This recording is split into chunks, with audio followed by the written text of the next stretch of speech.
Welcome back to another technical video. Today we're going to be going through your question, answering it, and hopefully finding that solution. Guys, remember to stay just a little bit crazy like me, and hopefully you get to that resolution.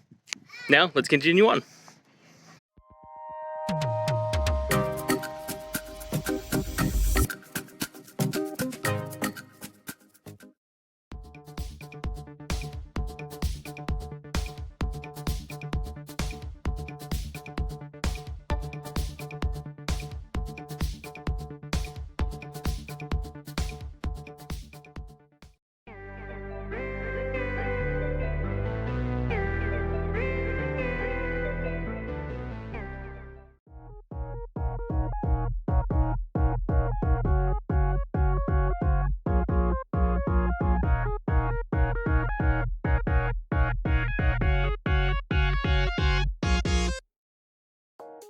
And that's it.